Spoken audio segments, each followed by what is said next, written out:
নমস্কার বন্ধুরা, দেখতে পাচ্ছেন আমি একটা চলে এসেছি আশ্রমে, স্বামী বিবেকানন্দ আশ্রম, সামডিগ্রাম, বানপুর। এখানে প্রত্যন্ত গ্রামের ভিতরে এই আশ্রমটি, এবং এখানে একটা অনুষ্ঠান হচ্ছে, তো সেটা একটু আপনাদেরকে দেখাবার জন্য। তো এই সামডিগ্রামের এই স্বামী বিবেকানন্দের আশ্রমটা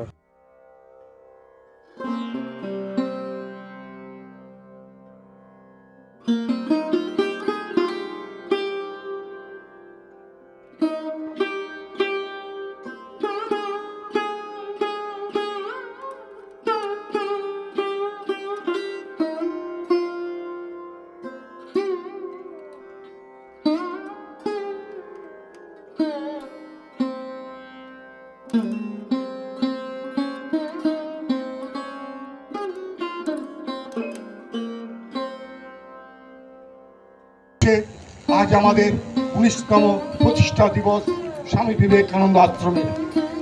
প্রথমে আমরা সকালে আজকে বৈদিক মন্ত্র পাঠ করে আমরা সুন্দর করে দিন শুরু করলাম। তো চারিদিক পুজো পাঠ হয়ে গেল। আমার ভাই, তুমিও পরিমাত্র বস্ত্রাবৃত হইয়া সদর্পে ডাকিয়া বলো, ভারতবাসী আমার ভাই, ভারতবাসী আমার প্রাণ, ভারতের দেবদেবী আমার ঈশ্বর, ভারতের সমাজ আমার শিরসজ্জা, আমার যৌবনের ভুবন, আমার বার্ধক্যের বারাণসী। বলো ভাই, ভারতের মৃত্তিকা আমার সর্ব, ভারতের কল্যাণ আমার কল্যাণ। আর বলো দিনরাত, হে গৌরীনাথ, হে জগদম্বে, আমায় মনুষ্যত্ব দাও। মা, আমার দুর্বলতা কাপুরুষতা দূর করো, আমায় মানুষ করো।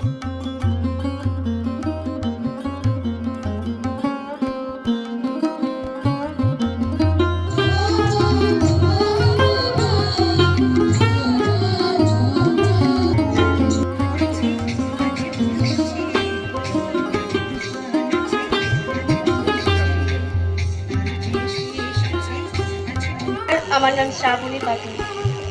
আমি আপনাদের আবৃত্তি করে শোনাতে চাই। প্রথমেই জানাই উপস্থিত শ্রী স্বামী স্বপনানন্দপুরী মহারাজকে প্রণাম, এবং আশ্রম প্রাঙ্গণে উপস্থিত সবাইকে প্রণাম, এবং আমার ছোট ছোট ভাই বোনদের খুব বড় ভালোবাসা। আমি সুভাষ বলছি, কবি সুভাষ। তোমার পাথরে দিয়েছি মালা, এত ফুল, তুমি ঢাকা পড়ে গেছো। তুমি পাথর না হলে রাগ করতে। 56 বছর আগের এক মধ্যরাতে এলগি রোডের 3 তলার ঘরে আলো জ্বলছিল। চাদর গায়ে এক ছায়ামূর্তি পায়চারি করছিল অবিরাম। বাইরের রাস্তায় ইংরেজ পুলিশের চর সতর্ক সজাগ চোখে দেখছিল। আর তার সব সতর্কতাকে বুদ্ধ বানিয়ে তুমি তখন অন্ধকার চিরে ছুটে চলেছ আলোর পথে। দেশের মানুষ, কাক, পক্ষী কেউ টের পায়নি। তুমি চলে যাওয়ার পর 56টা শীত, গ্রীষ্ম, বর্ষা উধাও। তুমিও সেই থেকে প্রত্যেক জানুয়ারিতে পৃথিবীর এ পাড়া ও পাড়া সব মাটিতে তোমার অনুস্বর পায়ের ছাপ। সব রাইফেলে তোমার বুকের বারুদ, সব কুচকাওয়াজে তোমার স্বপ্নের ছন্দ। পরশ পাথরের মতো ফুটেছে তোমার অন্তরে লুকিয়ে থাকা খ্যাপা।